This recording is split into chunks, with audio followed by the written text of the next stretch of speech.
Well, our journey to England began at 2:30 in the morning on April 21st.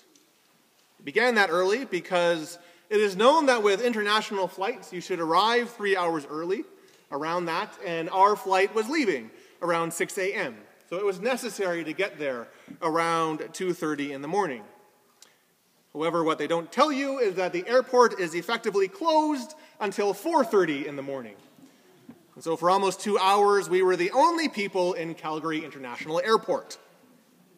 Finally, we took off to Winnipeg. We took off to Winnipeg and then to Montreal for a 5-hour layover, which was actually all right. I have family there, and so they met us at the airport, and we were able to have lunch with them and have a great visit. But finally, our overseas adventure began as we took off on an overnight flight to Amsterdam. I said overnight because at one point, probably around 3 p.m. here in Calgary, they shut off all the lights because with the time changes, it was now evening where we were. But again, with time changes, they turned the lights back on in an hour and a half because it was now morning as we flew. But we arrived in Amsterdam. By the time we arrived in Amsterdam, the gate was already open to our England flight. So we had to rush to that gate, where we went through another security station involving an aggressive full-on pat-down for Alicia and myself before we were the last ones on the plane and safely arrived about an hour and a half later in Birmingham Airport. Our luggage, however, did not. Needless to say that around that time, the three of us were about done with our travel. We were cranky, we were frustrated, we were tired, and we had just about had enough. Until we recognized David, if you remember David, who was here for a month, a couple of years ago, who was there to pick us up. And recognizing him made everything better, because it meant that no matter what, our destination was secure, and we would be fine. We would be taken care of, despite any hiccups along the way. Our gospel reading this morning is about another type of journey. It's about a journey that also ends with recognizing a face, recognizing the face of one who puts our entire journey into perspective. So I invite you to pick up your pew Bibles and turn to Luke chapter 23. It is known as the Emmaus account. It's a fairly well-known reading. One of the intriguing things about this event is that it involves the disciples and just how much the disciples actually know. Our reading describes them walking to Emmaus, discussing the things that have happened. They knew they were part of the group of followers of Jesus. They knew the ins and outs of what went on with him, so much so that they could recount it to a stranger who joins them along the road. They tell him about Jesus of Nazareth, the man who was a prophet, mighty in deed and word before God and all the people, and how our chief priests and rulers delivered him to be condemned to death. They know about his life, and they know about the events of his death.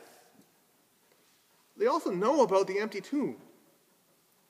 Our reading begins that on that very same day, this is the day of resurrection. This occurs on Easter morning. And they know about the empty tomb. And they also relate to the stranger.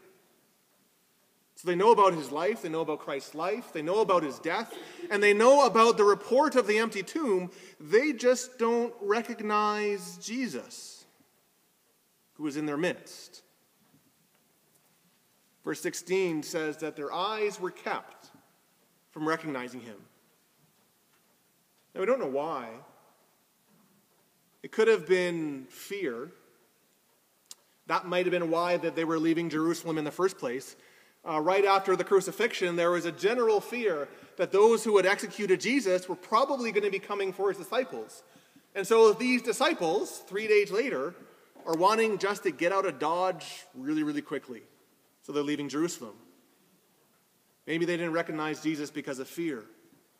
Maybe it was this disappointment this profound sense of a spiritual letdown. They declare, we had hoped that he would be the one to redeem Israel. Could have been sadness. Verse 17 says that they stood still looking sad.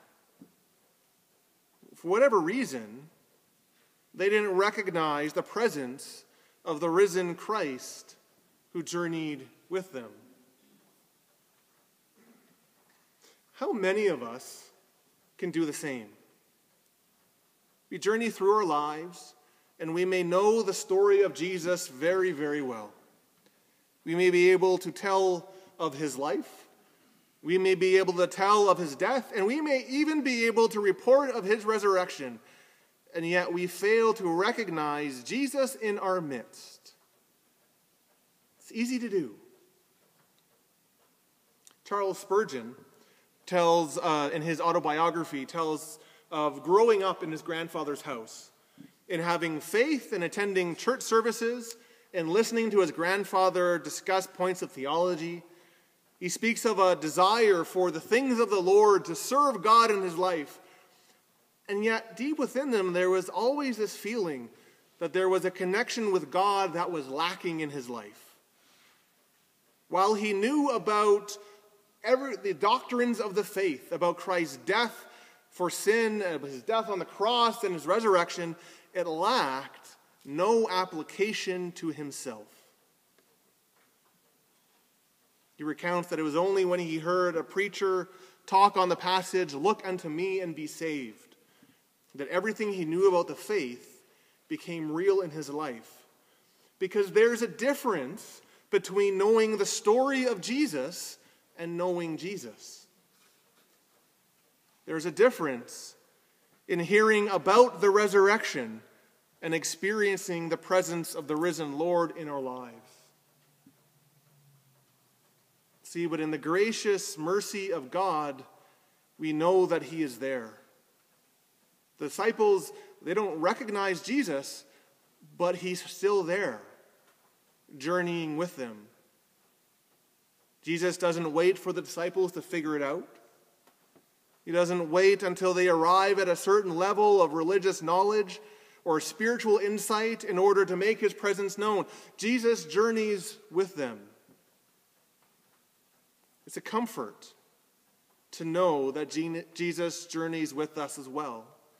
Even if we fail to recognize him, we can be comforted to know that he's there. So take heart. If you look at your journey of faith, and if you don't see the presence of Jesus, or if you, like Spurgeon, acknowledges some general lack of personal connection with God's presence or God's truth, be comforted to know that Jesus is still with you. And yet be also challenged. Be challenged to acknowledge that Jesus is not content to remain unrecognized. His desire is not to be left an eternal stranger. He wants to be recognized in your life. He wants to be known. That is the reason that he journeys with us.